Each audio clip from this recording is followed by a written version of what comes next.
Everyone, and now that we're live on both our YouTube channel and our Facebook page, welcome to the return of the Liberty Block Live. And as always, we are suffering from technical difficulties. So co-host Dan is out for the week because we are experiencing technical difficulties. So you'll have to excuse us for that. I'm going to have to do this now solo. So, I'm running the stream itself. I'm running the agenda. I'm running the media. And I don't have anyone to bounce this off of. So it'll be a fun stream. Trust me, as I try to ram through this. So the first thing I'm going to do for tonight is we're just going to talk about what's happened in the months since we last had our show. So in the months since we last had our show, I moved from Tennessee back to Connecticut. And that's why we haven't been doing a show actually for a while. We have actually updated our branding. So the Liberty Block is moving forward. As you can see, we now have our new logo. And anyone who has been to thelibertyblock.com or to our Facebook page, which most of you are probably watching this on, you can tell that our branding has improved. Dan has been on hiatus too while his new computer comes in. Hopefully that'll help resolve some of our technical difficulties, and we have been putting together a new show, which we'll talk about as we get further on with this show. So we suffered in our previous shows from a problem of having a single topic just completely utterly dominate the conversation, which was COVID. And in the month or so since we last had a show, well, a lot has gone on. So excuse us while I try to ram through a sprint to the finish to go through everything that's gone on so we can start talking about the events of today in context, because, what happens over the last month is come and gone, and we're on to the next thing. So, of course, the biggest news that's happened is that the George Floyd murder. And of course, the result from the George Floyd murder is that Derek Chauvin, the police officer that perpetrated the crime here, has been sentenced has been charged with second-degree manslaughter for the murder of George Floyd. We should probably talk about some statistics here. Unfortunately. So we wanted to talk about some statistics about how often it is that an unarmed black man gets killed by the cops. And in 2019, that was, depending on which source you prefer, 9 times. 9 times out of roughly 50 million interactions, an unarmed black man was killed by cops. And in one of those cases, in 2020, we have an arrest and at least a charge. So, by the way, if we go by Washington Post, it's 13, and depending on the numbers you want to go by, for whites, it's either 19 or 25 unarmed whites that are shot by cops. So, which one is the one that indicates a pattern, and which one indicates a problem? Also, 9 or 19 out of 50 million is the number you should be choosing, is the 50 million interactions, not the wrong denominator, which is the number of people that might fit into that category. So to me, that sounds like, if we're talking about 9 out of 50 million interactions, that sounds kind of almost like, lottery ticket numbers. So I would suggest that the other 49,999,991 are probably where the pattern is, not the other 9, or 13 if you're the Washington Post. And of course, the other thing too is that if you isolate and you control for a lot of variables that I'm not controlling for, like they did with the Bureau of Justice Statistics and reports from Michigan State, Harvard, and the NCBI, you find out that whites are more likely than blacks to be shot by police officers unarmed when you control for all of these variables like you should with any study. And of course, all of this led to riots and protests, the first of which I'm apparently not allowed to say, and I cannot believe I have to do this, folks, but we are going to make that move. This is a protest.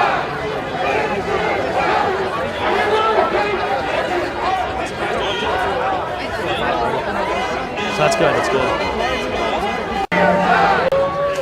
And this that fire is the police. police station. So here it is. There's the fire. It does appear that that fire is the police station. So here it is. There's the fire. It does appear that that fire is the police station. Is a riot. Here it is. There's the fire. It does appear Just like that that fire is. This is a protest.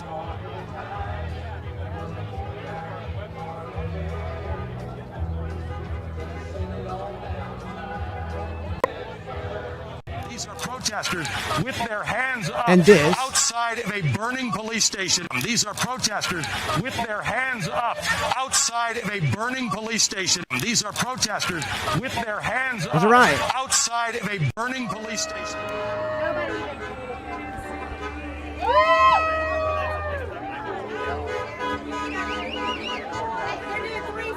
So protest. Louis police have just released surveillance video of persons of interest in the murder of a retired police captain. It shows all 7 entering through the shattered glass of the shop's front door during the rioting and looting that followed the earlier peaceful protests. St. Louis police Riot. have just released. We don't trust them. These people back here telling us what we're going to do. Protest. It's mostly peaceful protests. NYPD saying when night fell, the destruction began. Cameras capturing looters inside this Urban Outfitters at 14th and 6th, moments after the windows were shattered. That's our right to protest. It don't go right. This is what you got to do. We got to stand united. Yeah, I'm disturbed by both sides of it. Honestly, I think the looting is completely justified. These people have been looted from by this country their entire lives. What started as mostly Riot. peaceful Clean up around you. Let's leave our streets here in Nashville at the Capitol spotless. All right, grab things that you didn't drop. Let's leave this all picked up here. So this is just a clean area. So Please peaceful do clean protest. up around you. Let's leave this. I want to be clear in how I characterize this. This is mostly a protest. It is not generally speaking unruly. I want to be clear in how I characterize this. That would be a riot, folks. So I can't believe that we have to do it, but there you have it. Congratulations to the media covering on this one. And hopefully we don't get zucked for saying the R word on this show. As a result, too, in the aftermath, during these riots, you had Chaz, which became CHOP, which stands for I don't even know what anymore. Chaz, and it's when it was called Chaz, stood for the Capitol Hill Autonomous Zone that formed in Seattle, and then immediately ran out of water and food supplies because that's how communism works. And then they had to go begging in the autonomous zone for contributions of water, food, clothing, shelter, etc. Oh, and then when they gave away all of their food because all of it was free, the homeless came in and stole all of it. So they had to form their own police force, which was the whole reason for having these protests. And the whole reason for setting up the autonomous zone was to get rid of the police in the first place. So they got their own police force armed to the teeth with actual firearms, which apparently they were opposed to until just now when they found out that they needed them. And then, of course, they were worried about people coming in from the outside, and including the homeless that were stealing their food. And they didn't want to have us nefarious right-wingers who are right of Mao coming into their territory. So they set up a border wall and then started patrolling the border wall with border patrol officers who were carrying, get this, AR-15s to defend the border. And no, folks, this is not an article from The Onion. This actually happened. This is not the Babylon Bee. This actually happened in real life. And then they changed their name to Chop for whatever reason, probably because Chaz is ridiculous. I don't know how Chop is any less ridiculous. And when I say ridiculous, I mean worthy of ridicule. And then as soon as it got formed, it collapsed. But the good news to come out of all of this is that when 10,000 people take to the streets on top of each other and destroy buildings and such, they can go ahead and do that and with no concern for coronavirus. So we were going to have our salute to coronavirus with or without Dan at this point. So this is our final salute to Corona because apparently it's over, as guideline recommendations from places like the CDC change its advisement due to protests, and things like Bill de Blasio actually makes it so that you can't ask. I don't have that article up, do I? Oh no, I do have that article. Wonderful. So this is an excerpt from an article from BusinessInsider.com. Yes, you are reading that correctly. New York's team of contact tracers who are trying to discern exposure to the coronavirus and stem another breakout have been instructed not to ask individuals if they attended a protest. So, according to this is coming from Bill de Blasio. So, in New York City, you are not allowed to ask if someone who is coming in to be tested for coronavirus has been to one of these protests, because the protest can't possibly be the source of the new spike that's coming out, which we'll get to in just a second. It couldn't possibly be that. Oh, and we're going to cover up any possibility that it could be that, or any possibility of doing any legitimate research on this matter by covering up those statistics and origin points. And this is all after, of course, we had endless complaints from the left, from protests like 2 or 3 weeks before, from the right, that were the anti-lockdown protests, where you had 300 to 500 people in Nashville and maybe 300 or so in Concord, versus say like tens of thousands of people taking to the streets all over the country. And this was their complaint. Of course, then they were wondering, well, you weren't wearing masks because they were protesting against them. Could that possibly have been the case? And of course, the complaints too were that there was one instance in Detroit of traffic blocking the streets of Detroit. And, accidentally, inadvertently, they managed to wind up blocking the entrance to a hospital. So that happened one time. They accidentally blocked an entrance to a hospital, and you never saw it again. And that was, by the way, the first of the protests. So how does that compare to the supposedly peaceful protests that have been going on as of late? Well, apparently there has been, as of Monday, June 8th, an informal tally shows 15 people have died in incidents stemming from the unrest following Floyd's May 25th death, though the details in some remains murky. This seems to be a story that I've seen and can confirm from multiple sources. 0 deaths in one versus 17 in the other. Just some food for thought to think about when comparing the two. We also saw, excuse this, I don't know why that layer didn't clear. We also saw 0 arrests in the anti-lockdown protests, and 0 buildings burned, and 0 violence, despite the massive uproar against the aggressive carrying of firearms into the Lansing, Michigan State House. I'm not sure how that qualifies as aggressive when they aren't the aggressors of any sort of aggressivity or any sort of violence. That's what aggress means. There hasn't been any aggress. And as we said, coronavirus is over, except for the spike that just happened and conveniently timed out with like exactly a week after these protests started happening. And why is it that these cases started? Why is it that we're experiencing this spike? Well, let's look at the daily new cases.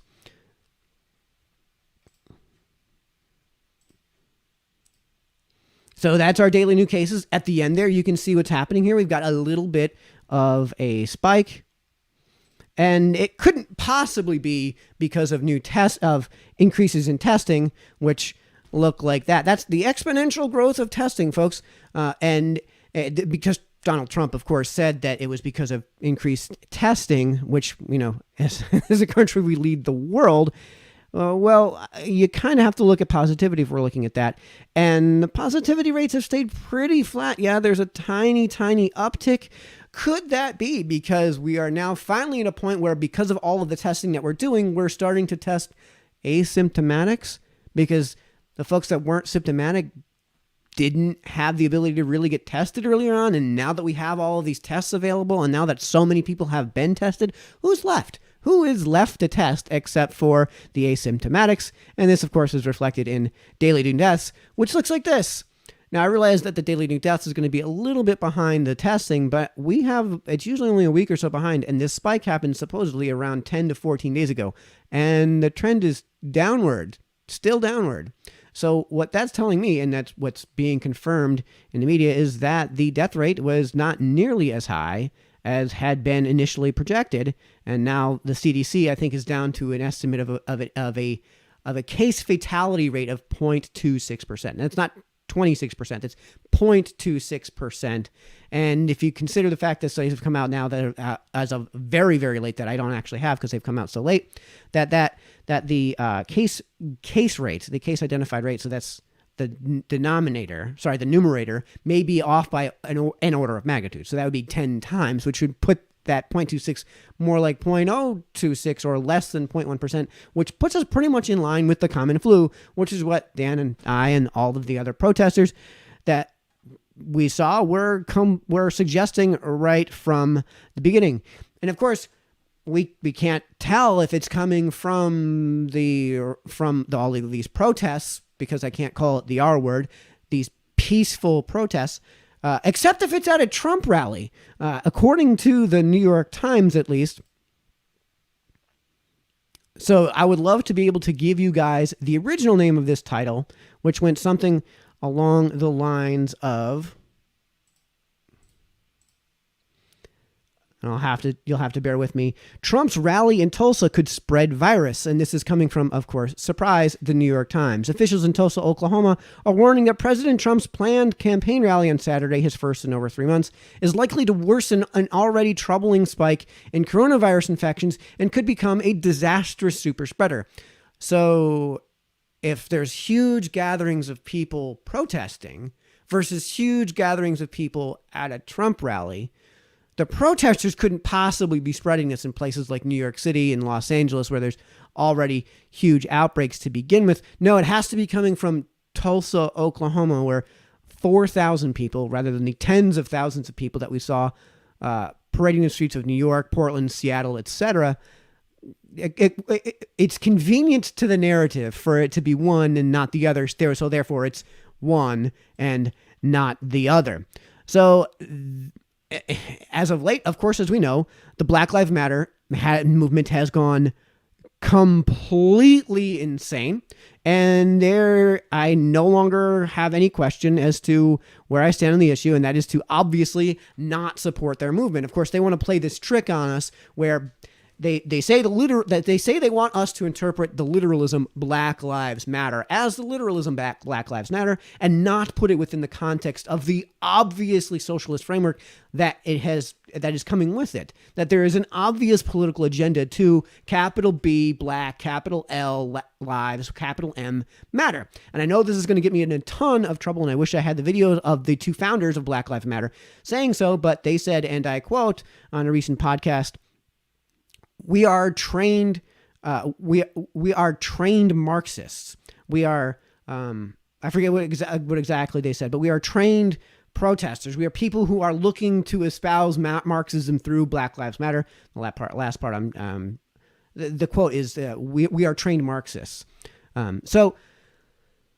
So they want us to take that context and completely remove it from what is an obvious slogan in Black Lives Matter. And then when somebody retorts something like All Lives Matter or White Lives Matter or Asian Lives Matter, that somehow is racist, or that somehow is superseding some sort of anti-racist movement. See, the reason, folks, that Black lives do matter, if we're going to take that as a literalism, is because as a literalism, all lives do matter. And this is something that Jefferson wrote in 1776. This is why you had the abolitionist movement of the 18th century, which is part of in the abolitionist movement of the late 18th century, was why George Washington's army against the British was the most integrated army the U.S. had until the end of the Vietnam War, right? Because all of a sudden, we hold these truths to be self-evident, that we are endowed by our Creator with these unalienable rights, and I won't say the thing, and that among those are life, liberty, and the pursuit of happiness. When we say that you are endowed by your Creator with inalienable rights that include life, that means that every human being has some sort of value, and that means that in that document we've basically said all lives matter, and of a subset of that, of course, is that Black Lives Matter. So when somebody says all lives matter, suddenly we aren't allowed to use that as a literalism, but we're supposed to take Black Lives Matter as a literalism. I know, I'm definitely going to get zucked. I can't believe the stream is actually still running. We'll get to your questions, and I'm sure there's some really hairy comments in the comment section. But yeah, no, I can't speak for the Liberty Block, but I know I can speak for Dan, because we talked about this before the show. Neither of us can support this movement in any way. Now, we were going to show, I have the video of Rayshard Brooks. You guys have probably all seen it at this point. We've seen the video of George Floyd, and we can all agree that George Floyd appears to be a first things first, it was a definitely wrongful killing. And I don't want to get myself in trouble, because we are kind of a publication here, but it has everything that would suggest murder. And it seems that these charges, the immediate termination of Derek Chauvin and all the rest of the officers, and the charges of second-degree murder and second-degree manslaughter, to me, appear entirely appropriate. There is the problem of over-prosecution. There were a bunch of people that were calling for first-degree murder. You're going to have a hell of a time proving that in court. And to me, the DA has done the right thing by not bringing first-degree murder, because if you do bring first-degree murder and a jury decides, hey, not guilty of first-degree murder, you should have brought murder 2 to us because we could have convicted on murder 2, then he gets away scot-free. Then all of these problems you guys have been talking about, yeah, they are warranting complaints. There is a contrast, though, to the reality on the ground, and that is that there are roughly 1,000 people who are shot and killed by police each year, and the overwhelming majority of them are perfectly justified shootings. And this is what we got in Atlanta with the Rayshard Brooks shooting. So you had somebody who this is the situation. I'm not going to show the video because I just don't think it's necessary. We've all seen the video. This is a guy who was passed out drunk in his car, completely asleep drunk in his car in the drive-thru at Wendy's. The folks at Wendy's, the black folks at the black-owned Wendy's, called the police. The police talked with the guy in a rational and calm tone for at least 25 minutes. And there was a back and forth. They tried to get him voluntarily to submit to the cuffs. They called in for backup in case this thing got out of hand, right? And then when they go to, they administered all kinds of tests to make sure that he was in fact drunk, and he was very drunk. And the videos show him failing these tests miserably, right? And then, of course, he takes the breathalyzer test and fails the breathalyzer test. So it's time to handcuff him and take him off. Okay. Then as soon as the handcuffs start going on, he realizes what's going on. And because he's in violation of parole now, he's going to go to jail for a long time. And that's what I think anyways. I'm interjecting that. But what we saw from the footage, the same footage that everyone here has seen, is that's when he then brings the 2 officers to the ground. One of them suffers a concussion when his head hits the ground at the same time, steals a taser off of a police officer, tases one of the police officers, gets up and runs away, and then as about 10 yards later, turns around to fire the taser again, fires the taser, and then one of the police officers who had his taser taken from him shoots and kills Rayshard Brooks. I don't know what more you would want from the police officers in this situation. This seems to me to be as justified as you're ever going to get. And of course, at some point, you have to say that there should be some way to use lethal force in situations where lethal force is necessary. Because in this case, Rayshard Brooks showed that he had a complete and utter disregard for public safety and the law. In this case, he's already taken somebody's weapon. And I know a taser is a less than lethal weapon. It is not a non-lethal weapon and it had to be reclassified as less than lethal because people were dying when they were getting tased. If you get those pins lodged in you right about here, one here and one here, and they arc across your heart, a healthy adult male can easily be killed by the arc from one barb to the other as it arcs across your heart, and it causes defibrillation. So that's why it's been less than lethal. So not only is there a less than lethal weapon being fired at these officers, what's if they get hit by the taser and it doesn't kill them? We already have reason to believe that Rayshard Brooks would then take the next weapon, which is the gun. And who is he going to use that on next? Because he clearly has a disregard for the law and for the safety of at least the police officers who are clearly innocent up to at least that point. So of course it makes sense to stop this person at any means, by any reasonable means. And I think this is a reasonable case. And for those of you that believe that any time a police officer shoots somebody, that's wrong, we just have, was it the Lakeland shooting where the police officers didn't go in and shoot the school shooter and stop him from killing more kids? Because that's what we're calling for here. That's what we're calling for here. Our Second Amendment absolutists should absolutely be in favor of having some sort of body that has at least some sort of implicit authorization to use lethal force under these circumstances. I don't know how you're going to get a situation where the deadly use of force is ever going to be justified. The reactions, of course, from the left and from all kinds of people in the area have been utterly insane. That black-owned and black-run Wendy's got burned to the ground as protesters screamed, "All cops are bastards," outside that Wendy's, which makes no sense to me why you would burn the Wendy's when your complaint is about the cop who has nothing to do with Wendy's. The Atlanta mayor starts off with this political nonsense, and I'll get that video up for you guys just in a minute here, as soon as I can. So the Atlanta mayor's reaction has been pretty cringeworthy. So let me see if I got this one right.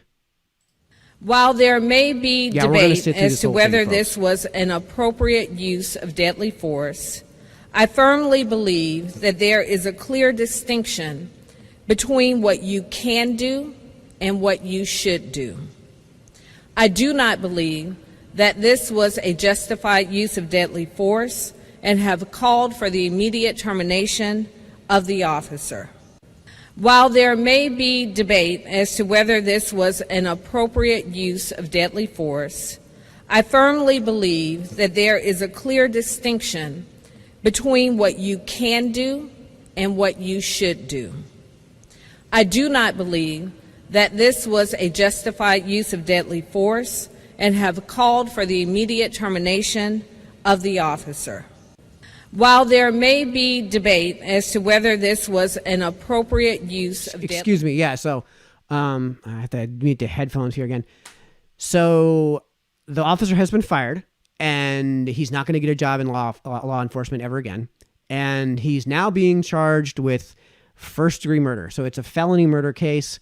And, of course, what you'd expect from the police officer community is at some point a line has to be drawn. At some point you have to say we have to be allowed to do what it is we need to do. So there is some backstory behind the DA cop, behind the Atlanta district attorney, who is currently under investigation for corruption and is in the middle of a very hotly contested election here in 2020.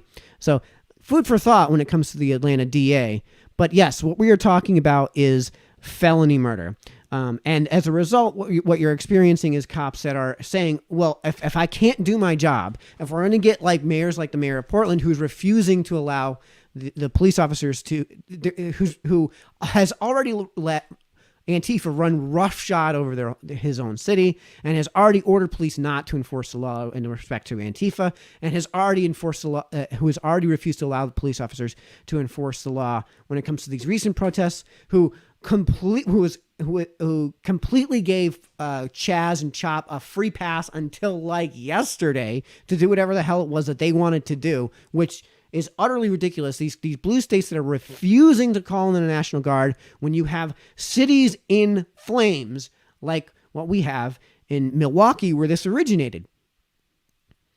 So what you wind up getting is that cops are calling in sick all across the country, and you're seeing guys resign early. You're seeing mass resignations, and you're going to see a whole bunch of cops just be removed from the future of cops. So people aren't going to sign up for this job if they're going to have to put their life on the line and not be able to defend themselves in any way, or if they're going to sign up for a job where you're supposed to be policing an area and they're not allowed to police an area. So this has been aptly called blue flu.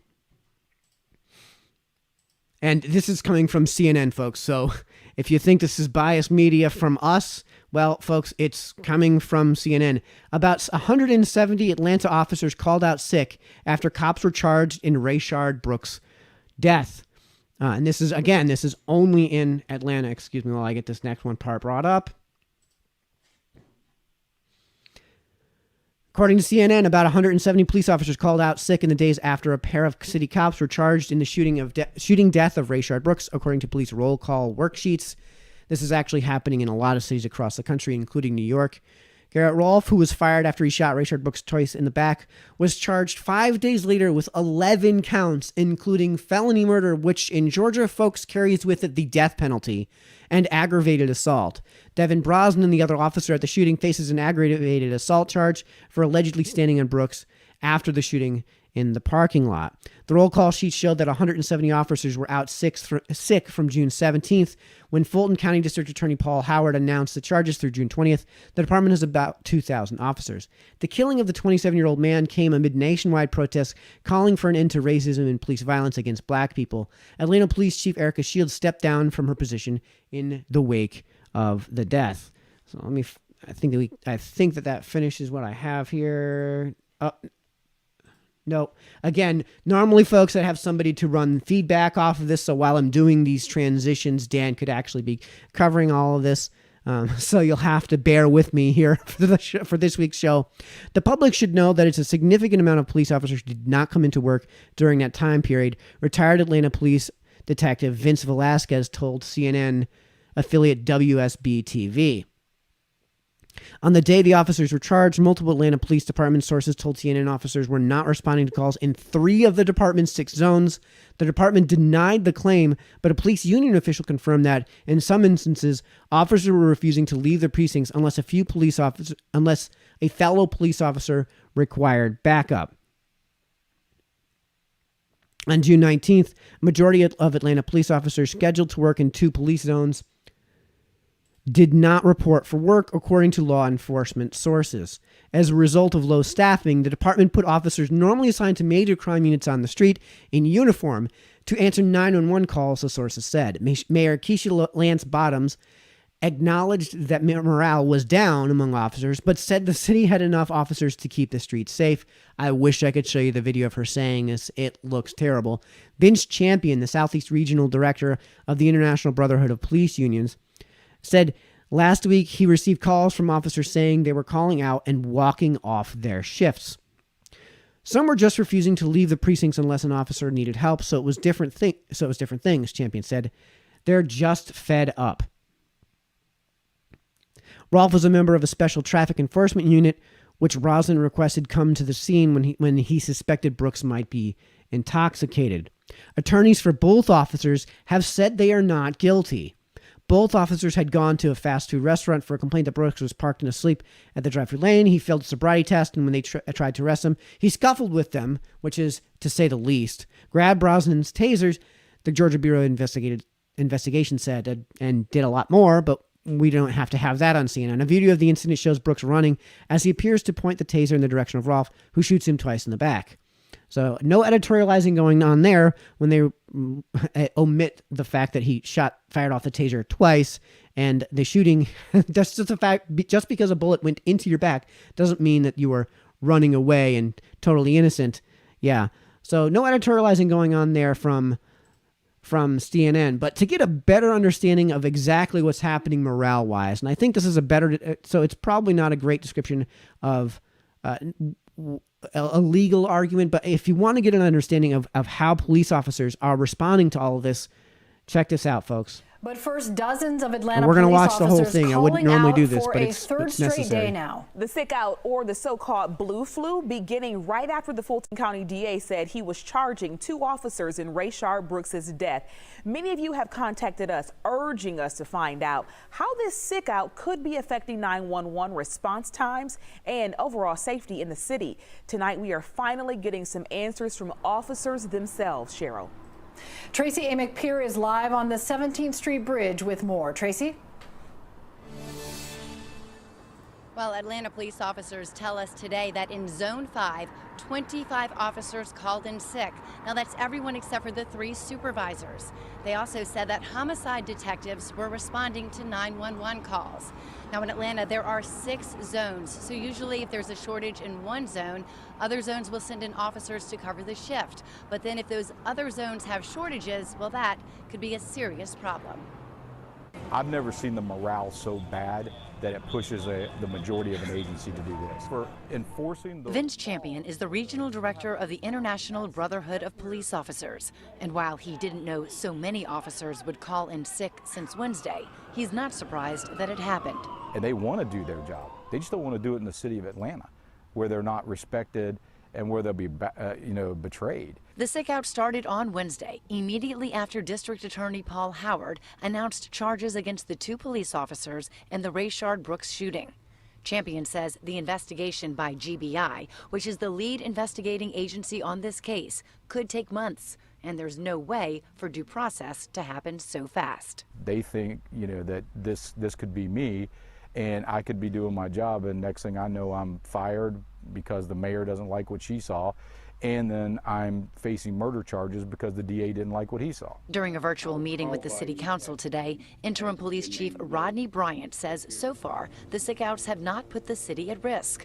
And while pending 911 calls have reached more than 30, they're usually low-priority calls. And Bryant says that number is not far outside the norm.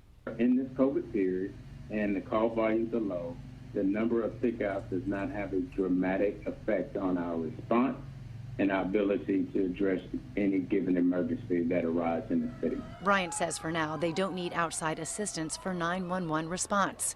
Champion says if they do ask, he's not sure how much help the city of Atlanta would get.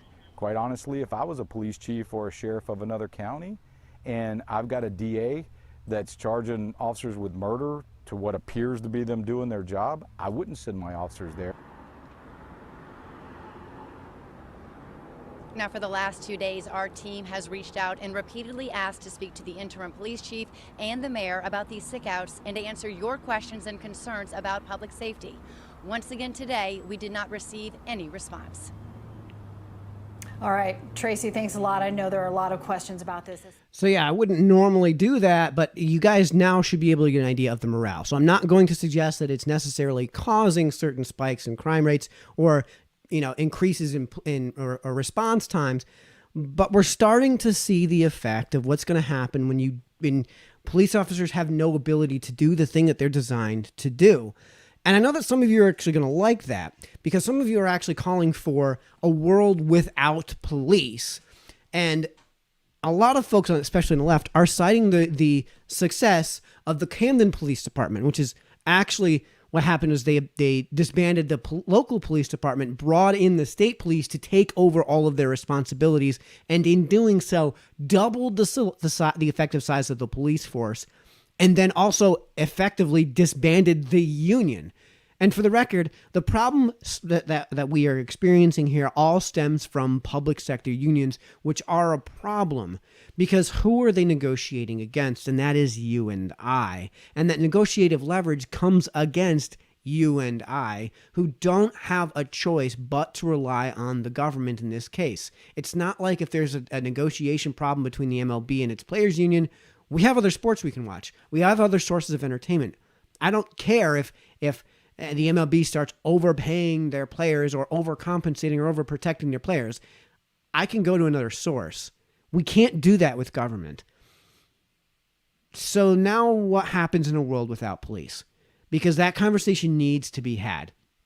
And the reason this conversation needs to be had is because you now have a full-on defund the police movement. And just so you guys understand what defund means, it doesn't mean underfund. It doesn't mean reallocation of resources, because we have words for that, and they are called reallocation and underfund. Defund is the antithesis in its etymology from fund, which means that if you help fund our show, that means a dollar. A dollar means you funded our show. Now, it might not mean that you funded the entirety of the show, but you have provided funds for the show. The opposite is zero. The opposite isn't half. The opposite is zero. of defund. So what happens when there's no money to fund the police? Well, then those checks that go to the police officers, they bounce. They don't clear, which means that nobody's going to be working that job. So let's envision a world without police. And we really don't have far to go because we're experiencing it here today, right? There is a legitimate function for police, and that is to effectively establish the rule of law. I know that in a libertarian mindset, and I agree with it, that the police should be little more than bounty hunters. And when I say little more, I do mean little more. They aren't just bounty hunters bringing people to the courts. We have to have somebody who can be there, who we can entrust with a certain degree of surety to go to our schools when there's a school shooting and take out the shooter. We have to have people who are trained specifically to do that and who have the public trust. If you just rely on private security firms, like you might have Amazon Security, you don't have the public trust. And at the end of the day, they answer to the immediate whim of Jeff Bezos, which may be well short-sighted and perfectly self-interested, which is understandable when you're talking about a market system. The problem is, who do they answer to? Who will watch the watchman? Another private security firm? A Microsoft security firm? A Facebook security firm? A Google security firm? Who, by the way, would you honestly trust Google security firm? Google, the company that once had the slogan, "Don't be evil." Would you trust their private security firm? Well, ADT now will have private security. How is this going to work? Well, the reality is that a handful of companies are going to utterly dominate this. And if Jeff Bezos' security team puts out Joe Smith, has to compete against Joe Smith's security team, what happens if he just says, my security team is just going to go murder them, right? Well, who do they answer to? Who is going to bring Jeff Bezos' security team in front of a court? Who is going to bring them in front of a judge? Well, what, citizens who aren't trained to do this, who aren't, because we have specialization with these sort of things. So what you wind up getting are these basically autonomous governments that are created from just within the private sector. So huge companies that have the money to support basically their own army are going to have their own army who aren't going to be able to answer to anyone. And I know what you're going to say. Who do the police answer to? Well, they answer to their police chief, who in many cases is elected. And if the police chief isn't elected, then in almost every other case, they answer to the mayor, who is always elected. And at the end of the day, if you have a serious problem with your police force, you can ouster a mayor by democratic processes. If not by election, then if necessary, and absolutely necessary, by some sort of recall of that office. And then you get somebody in there who is going to fire the police chief and roll heads in the department. You can't do that with Jeff Bezos' Amazon security. If Jeff Bezos wants to run roughshod over Silicon Valley, Jeff Bezos can run roughshod over Silicon Valley, right? And what you wind up getting are, again, these little enclaves of armies that are controlled by gigantic companies in the private sector that are allowed to do whatever they want. We had that here in the United States. And it was the mob rule of the 1920s, and it led to the most violent period of our country's entire history, and by a very wide margin. Now, some would say that it was because of prohibition. Yes, prohibition is what led to mob rule. Do you guys remember the scene from Godfather 2 where I think it's Don Giovanni says, "You should pay me a part of your income so I can protect you"? What happens if you don't pay that? Well, then Don Giovanni comes and murders you. So how do you prevent that from happening? Can you vote him out of office? Can you vote his superiors out of office? He doesn't answer to anyone. So there's no superior to vote out of office. So what kind of offer can you make him that he won't be able to refuse? Well, we all know what that is. And we all know what this is going to lead to. And by the way, this was a problem that was rampant in southern Italy during the late 19th century. And what economic writers at the time were starting to dub fasci. And this is where we get the term fascism from. What we saw in Nazi Germany in the 1930s and into the 1940s was much, much, much, much closer to the doctrine of socialism in its origins than the doctrine of fascism in its origins. Because in that case, you had the government control over the means of production by the end of it. And you didn't have just little enclaves. You didn't have effectively the War of the Roses or all of the warring that went on in feudal Japan taking over.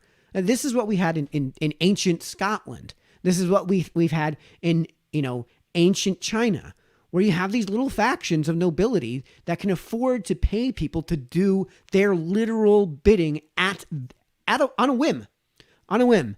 So there is a legitimate role for police. Elliot, our fearless leader, disagrees with me on this matter, and we will be having debate on that matter. So that's going to be coming up, and we'll have more details on that in a bit. But the other thing I want to talk about here is that clearly Black Lives Matter has gone too far. And when we say gone too far, we don't just mean what we normally say when folks say we've gone too far. Typically, when you make a principled argument, the principle should have a built-in limiting principle. This is the thing that allows you to draw a line when you make your arguments, right? So if you're making a Second Amendment argument, right, the principled argument would allow you to draw a line as to what arms you would allow and what arms you would not allow, and to not have to ever move that line. Ad hoc arguments do exactly the opposite, and that's because they lack and that's usually because the principle on which they're based, the arguments are based, has no built-in limiting principle. In this case, generally speaking, what that means is you're no longer dealing with good faith actors. And what do you do with good faith actors? Honestly, you just don't deal with them. You have to push them out. If you're in a debate with somebody who's not a good faith actor and nobody's watching, end the debate. It's not helpful to have those type of conversations. So we have, as a result, and as evidence of this, we have some petitions now on change.org who have pop-ups all over the place, which is making them difficult for me to read right now. And I wish I could show them for you, but I don't have them. There's one right now that's on justice for George Floyd. And you'll never believe this. The original description was, after a video surfaced of George Floyd being murdered by Minneapolis police, 15-year-old Kellen, who started a petition demanding justice. It's now the biggest petition ever on change.org, and officers have been arrested and charged, but we haven't seen justice yet. Within that sentence, officers have been arrested and charged, but we haven't yet seen justice. We haven't seen retributive justice, but we have seen due process taking place. The next step is that they have been fired, arrested, charged. Then they are tried. And if they are found guilty at trial, then they are served a sentence. And if the sentence carries with it a death sentence, then they are executed. In fact, in the most boring of legal sentences, a sentence is served, as in it's given out, and then it is executed, as in you do this, or you go to jail for 35 years or whatever, or for the rest of your life, or in the case of this police officer in Atlanta, he may be facing the death penalty, folks. And to further that effect from the left, we have another petition which, this is just another example of the left going too far. It's kind of a little bit of an aside, but this is a petition to fire UCLA professor Gordon Klein, who, by the way, got fired. The description is, UCLA Anderson School of Management professor Gordon Klein recently sent an email to one of his students concerning making accommodations in light of recent events in Minneapolis. He mocks his student for asking that he, quote, give Black students special treatment given the tragedy in Minnesota, end quote. We'll see if he mocked it. Klein's email reads as follows. And I'm not going to do this. I have like a whole bunch more of these examples of people just getting canceled. This is the email he got in trouble for. Thanks for your suggestion in your email below that I give Black students special treatment given the tragedy in Minnesota. Do you know the names of the classmates that are Black? How can I identify them since we've been having online classes only? Are there any students that may be of mixed parentage, such as half Black, half Asian? What do you suggest I do with respect to them? A full concession or just half? Also, do you have any idea if any students are from Minneapolis? I assume that they probably are especially devastated as well. I'm thinking that a white student from there might be possibly even more devastated by this, especially because some might think that they're racist even if they're not. My TA is from Minneapolis, so if you don't know, I can probably ask her. Can you guide me on how you think I should achieve a, quote, no harm, end quote, outcome, since our sole course grade is from a final exam only? This, of course, is in response to a letter saying that he should exempt from the final exam minorities. He should make a decision based on someone's skin color and nothing alone. One last thing strikes me. Remember that MLK famously said that people should not be evaluated based on the color of their skin? Do you think that your request would run afoul of MLK's admonition? Thanks, G. Klein. Yeeted. That means he's been canceled. So what we're dealing with here are bad faith actors. And of course, when we're talking about free speech only matters when they do it. But we'll come back to that. We're actually running out of time, so we're going to have to skip through this. But what you wind up getting is the corporate pandering of things like the English Premier League having Black Lives Matter on their shirt and then going completely insano mode when somebody flies a banner that says White Lives Matter over the stadium as people are kneeling. We went through that at the beginning of the show, where they want us to take Black Lives Movement. They wanted us to take Black Lives Matter as a literalism and completely separate it from the movement. But when we say things like, yes, all lives matter, or yes, and also white lives matter, or yes, and Asian lives matter, somehow they want us to not use that as a literalism that we're obviously using it for. So, as you know, because we have no limiting principles here, when it's time to start toppling statues, there's no end. And in this case, now we're starting to get the toppling of, in these Black Lives Matter protests, Washington and Jefferson, and the removal, and actually the toppling of Winston Churchill in the UK. Yes, folks, the guy who fought against and defeated the Nazis in the bloodiest war ever, and which the Nazis, of course, instigated. Yeah, that guy, they're calling for his statue to be removed. But and what we're getting, folks, is exactly what we've been talking about. When you don't have a limiting principle, yeah, you wind up getting the tearing down of Washington and Jefferson. And this is Jefferson. I'm sorry. Let that bitch come over. Sorry, folks. This is the wrong video. Awesome. Hell no. So that was actually from a separate topic. Let's see.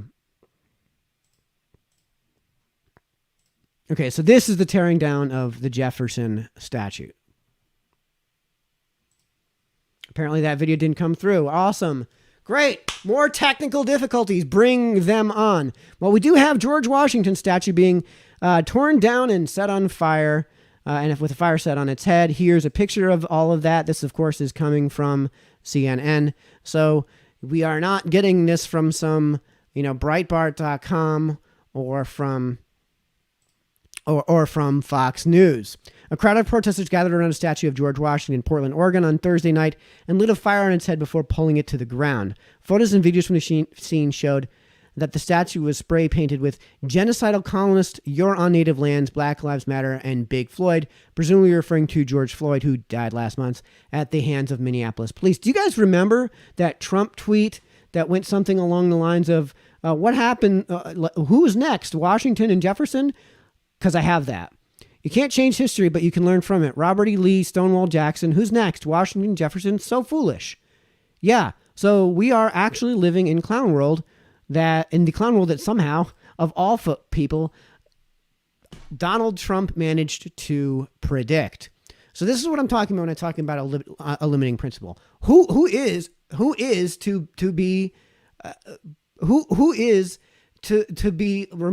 remain when it comes to statues. And of course we had that 1984 quote that we talked about.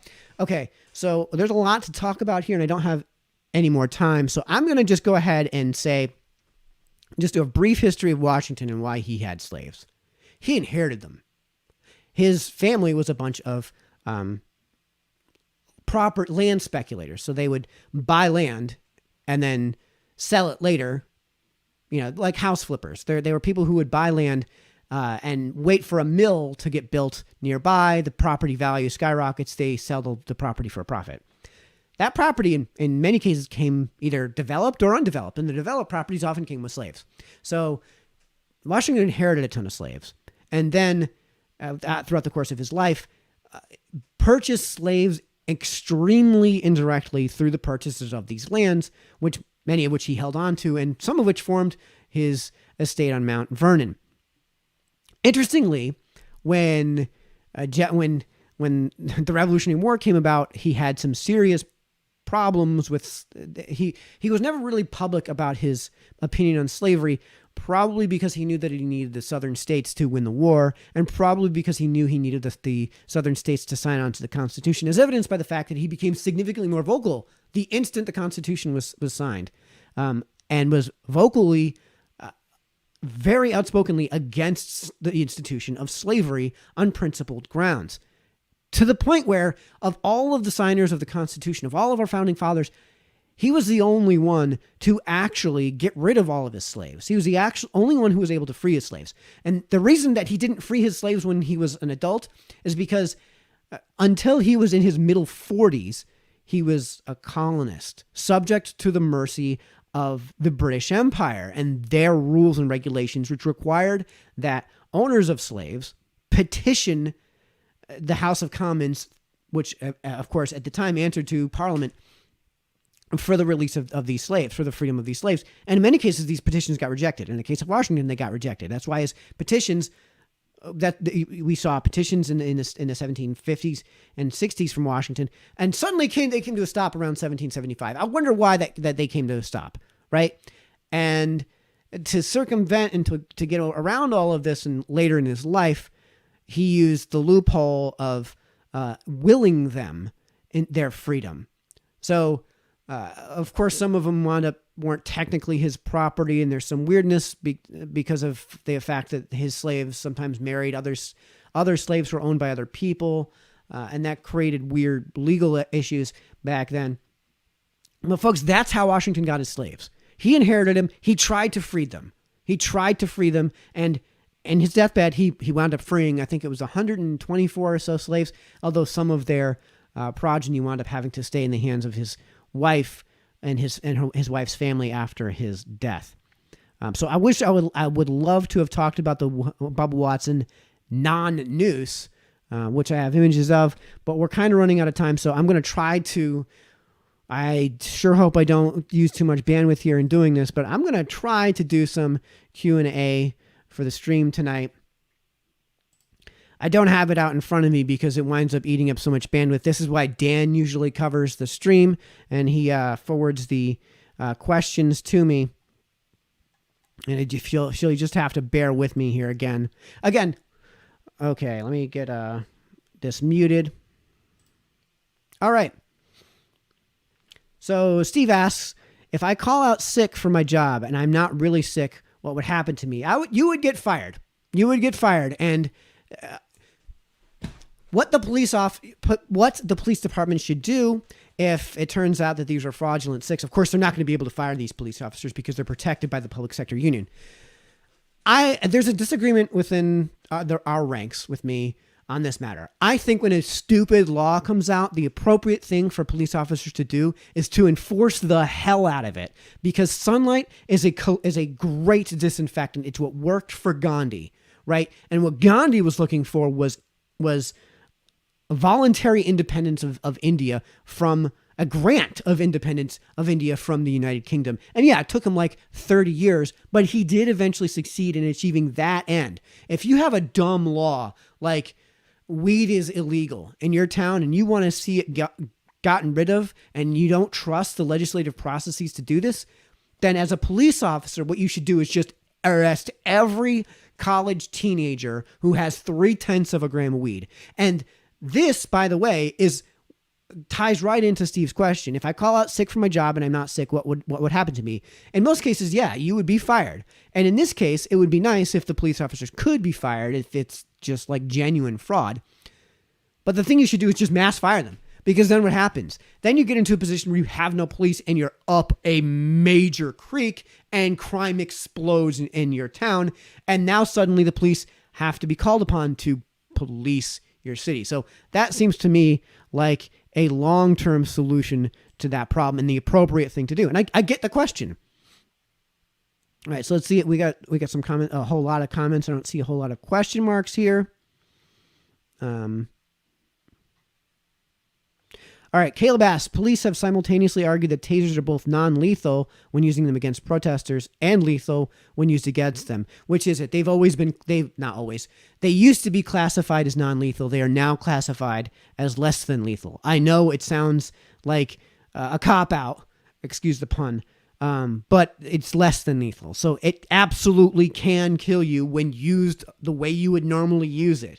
Right? Like I realize this glass of water can kill you if I beat you over the head with it. But the purpose of this glass of water is to hold the water and for me to easily be able to consume the water from the glass. The purpose of a taser is to have the barbs be fired from the taser and for it to have the electrodes emit an arc and to basically subdue you, completely submit you to the ground.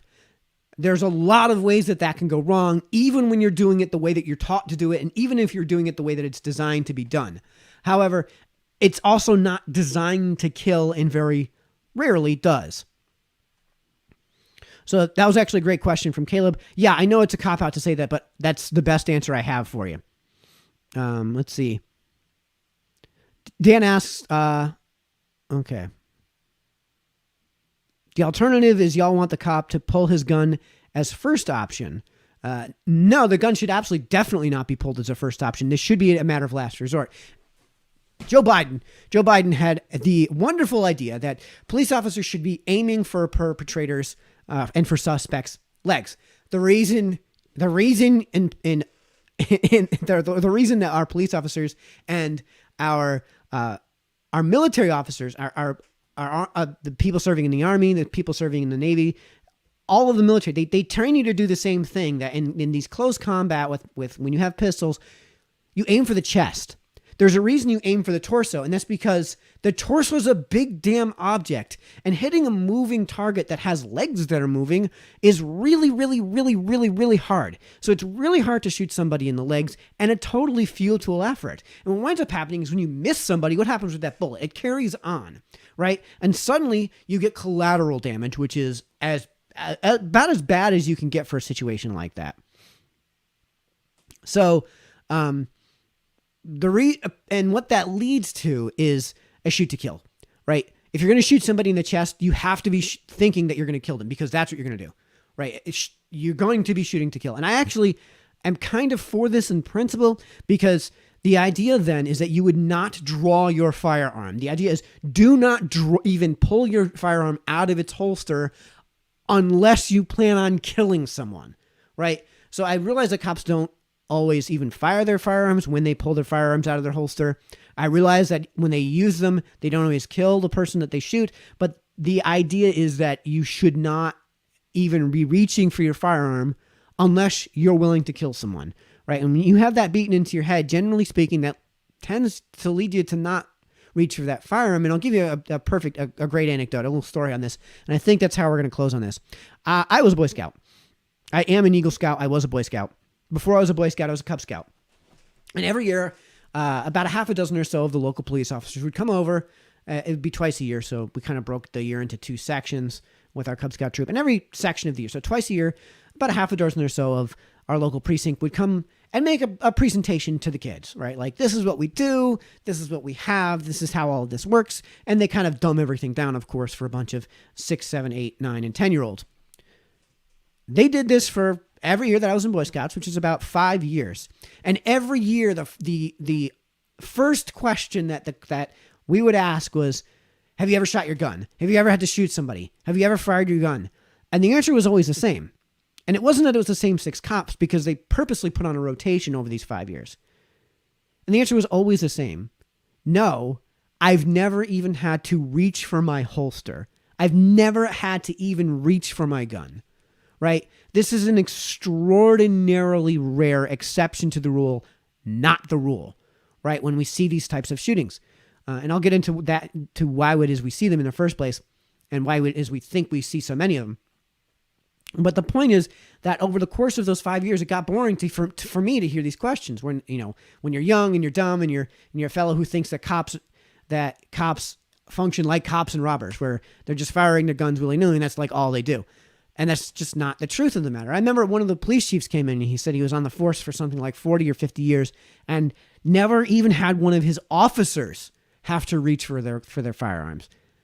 So it seems to me like in at least in New Milford, it is exceptionally rare that the police officers have to even reach for the gun, let alone fire it, let alone shoot and kill somebody. So I don't think that this is that what Black Lives Matter are suggesting, which is that police officers are just blindly killing black people left and right. I don't see it. I just don't see cops doing that in general, let alone based on race, which is another qualifier that they're not willing to control for.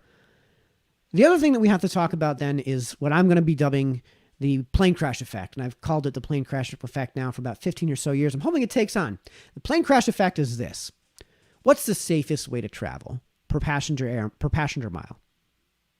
Flying, by far. Commercial flight, by a very wide margin.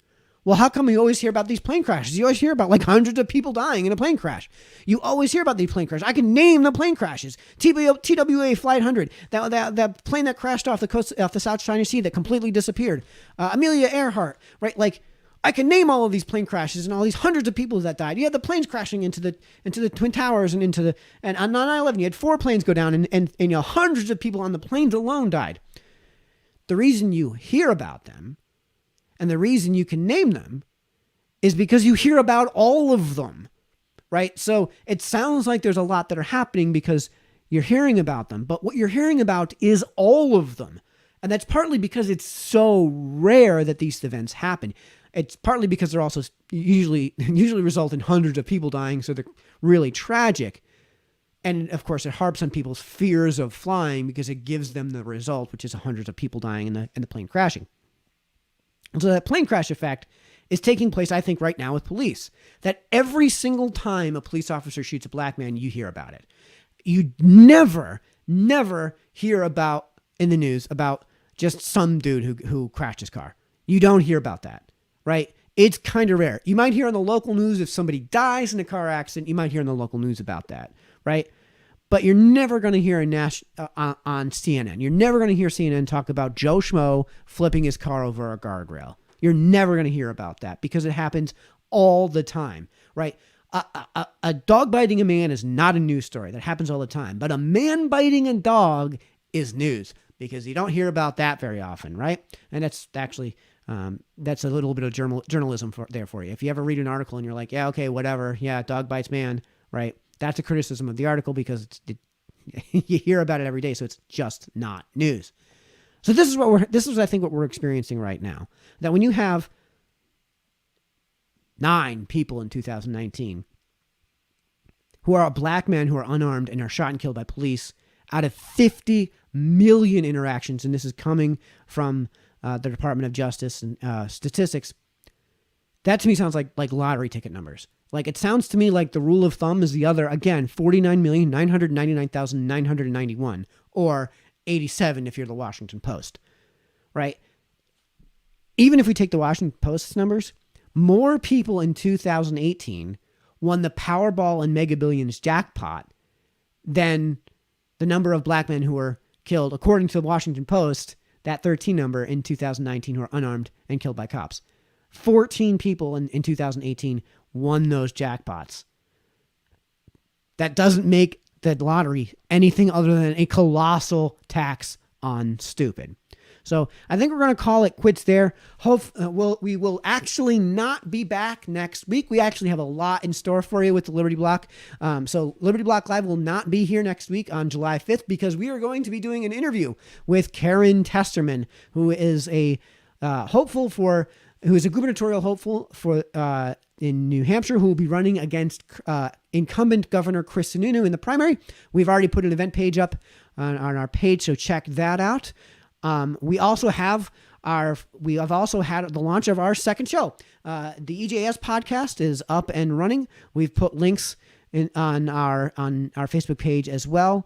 Hopefully we can get those linked onto our page, thelibertyblock.com. And we're going to be having at some point, Ellie and I have talked about the role of police. So I'm not sure what the title is going to be for this debate. It's going to be similar to the way we did the anarchy debate, the great anarchy debate. We're now going to have the great police debate. Is policing a proper and appropriate role for a government? I'm going to be making the affirmative case, so that means I'll have to lead and actually prove the case. And Elliot's going to make the con case. So check that out. We've got a lot coming. Of course, we're growing our branding here. As always, we will see you next week. Love the participation. Until the next time, good night, folks.